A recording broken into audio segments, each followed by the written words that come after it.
Last semester, we learned a lot about what made a campus director great, and we'd like to take a few minutes now to explain what we found and give you an idea of different initiatives campus directors took on last semester. We're going to dissect this lovely campus director here to let you know what these characteristics were that gave students an edge last time around. The first of these was tech savviness.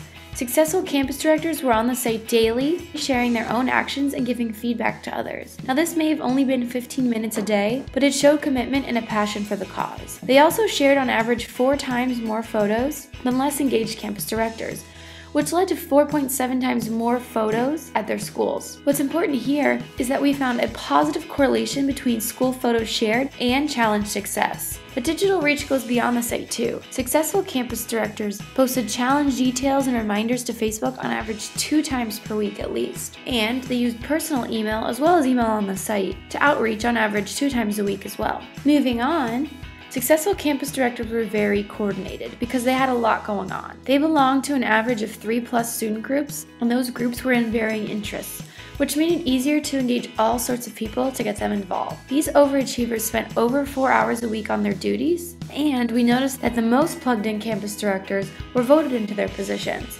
Now, this isn't to say that you've got to be voted into your position to be successful, but it may point to the fact that this position sees more success and is taken seriously and you plan ahead. Finally, campus directors coordinated messaging. So instead of having to waste time to create content to share, these coordinated campus directors simply repurposed graphics or text content that was given to them in their weekly email updates. Now we'll go to the last category. The third component of a great campus director was real-world resolve. These campus directors weren't afraid to get out there and speak about the program. Star campus directors spoke to, on average, 8 different student groups in an attempt to get them to join. They also spoke to an average of 3 classrooms, which meant they formed partnerships with both professors and student organizations. Now, they also hosted at least 1, if not more, events to promote the program, and recruited at least 1 but up to 3 other friends to help them lead on campus as well.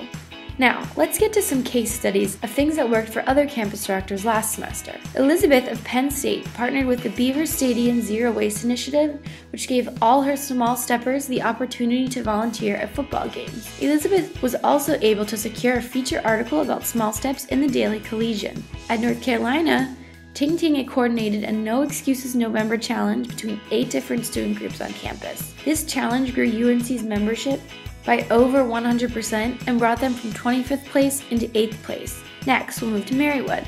Samantha partnered with business and entrepreneurial professors who encouraged students to join and incorporated small steps into their classroom curriculums. Marywood added 180 new students through this endeavor alone and climbed from the mid-40s to number 7 in the competition. Finally, Tiffany from Cal Berkeley used her own funds to purchase small gift cards that were used to incentivize students in the classroom she spoke to join the challenge. Now, these campus directors all went above and beyond, and we don't expect you to do any of these things. What you do on campus can be as simple or complex as you like. We just want to give you some ideas to start with. Now, before we go today, there's 3 things I'd really love for you to remember. Number 1, be outgoing. You've got to get out there and talk to student groups, professors, administration, and your classmates. The more you can get the word out, the better. Next, be present. Sometimes all it takes are a few reminders to get kids interested again. Post things to Facebook. When you're at group meetings, mention the challenge. Email your friends. Let people know you care. Finally, lead by example. You've got to be on the stage sharing actions and photos regularly. You need to give feedback to your participants and let them know that you really appreciate their efforts. If you keep these 3 simple things in mind, you'll already be 1 step ahead of the competition. Get out there, try new things, and it'll pay off in the end. Thanks for watching, and good luck, guys!